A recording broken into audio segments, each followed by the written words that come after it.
Hey y'all, thanks for tuning in to Outdoor and Door Texan. Today I'm going to show you how I like to make smoked enchiladas. This is a great recipe if you're looking to try something different on your smoker besides the usual barbecue, and man, that smoky cheesy goodness definitely pleases a crowd. Getting right to it, we're going to start by building our enchilada filling first.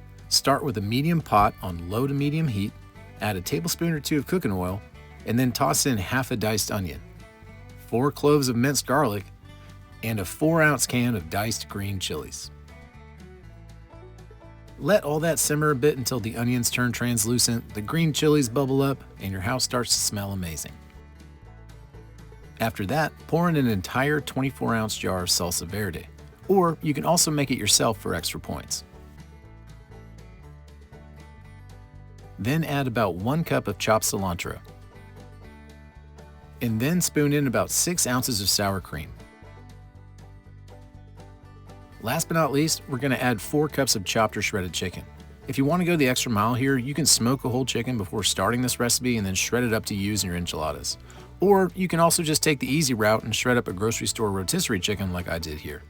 Now cover your pot, make sure the heat is more on the low side than the medium, and let it simmer on your stove for about 10 to 15 minutes before moving on to the next step. Now we're going to build our enchiladas, and that means you need tortillas. The traditional tortilla for enchiladas are typically yellow corn, but I'm a white guy in Texas making enchiladas on a smoker, so I went with white corn tortillas out of a personal preference. Tex-Mex is usually flour tortillas, traditional Mexican is usually yellow corn, but you do you. Just make sure you properly heat up your tortillas either on the stove or in the microwave before starting this step. This recipe makes about 20 to 25 enchiladas, so plan whatever pan you're using to either fit them all in one go or find 2 pans. The other half of that calculation is what size pan will fit in your smoker. Everyone has different setups, so take all this info and make your choices accordingly. The last thing you'll need is about 4 cups of shredded cheese. I bought a block of Colby and Monterey Jack cheese and then shredded it myself at home. I find that the bags of shredded cheese you buy at the store don't melt as well as hand shredded, but use what you have on hand or what you prefer. I'm not going to freak out about these details. So how do you make an enchilada? Take 1 tortilla, add a small sprinkle of cheese, then lay a dollop of that chicken filling inside, roll it up, and then place it seam side down inside your pan. And just keep repeating that until your pan's full. Once your pan is full, pour over maybe 8 or so ounces of salsa verde directly on top of the enchiladas, making sure each piece gets at least a little splash. Finally, layer all that tasty shredded cheese over the top. You should have a thick, cheesy covering where you can barely see any of the tortillas beneath. Now it's time to head outside and throw these on the smoker.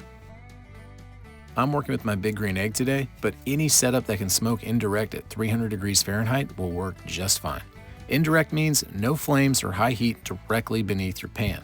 So just make sure you have some space between the fire and the food. We're looking to smoke these enchiladas, not scorch them.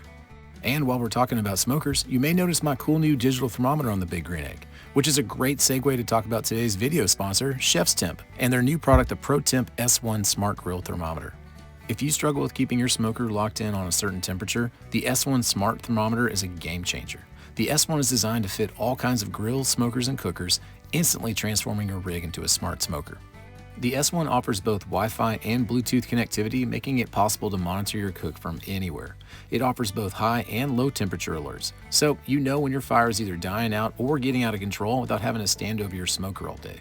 My favorite part is that not only will it monitor where your temperature's at, but it wirelessly controls the Chef's Temp temperature control fan, automatically adjusting your smoker's air intake and keeping that temperature locked in on whatever you set it to. It takes all the guesswork out of fiddling with air vents and worrying about flare-ups, so you can focus on the cooking and stop sweating the small stuff. Click on the link in the pinned comment below to find out where you can purchase an S1 for yourself and learn more about all of Chef's Temp's fine products. Alright, back to enchiladas. This pan finished in just about an hour, and as you can see, I let the temperature creep up to 350 near the end so the cheese would get a nice browning on top. If your smoker isn't easy to crank up mid-cook, you can always just quickly finish it in the oven on broil for a few minutes, but definitely keep an eye on it so you don't accidentally burn it. I was really happy with how these turned out coming off the smoker. The cheese had just the right amount of golden brown edges, but everything was still gooey, stretchy, melted cheese when you went to pull out a piece.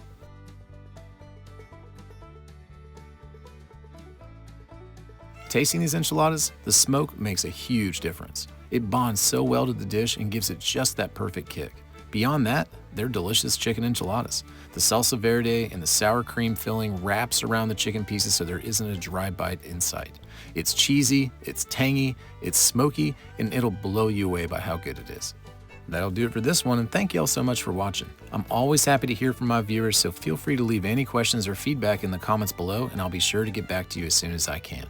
And finally, in the words of my wonderful daughter, please subscribe for outdoor, indoor Texan.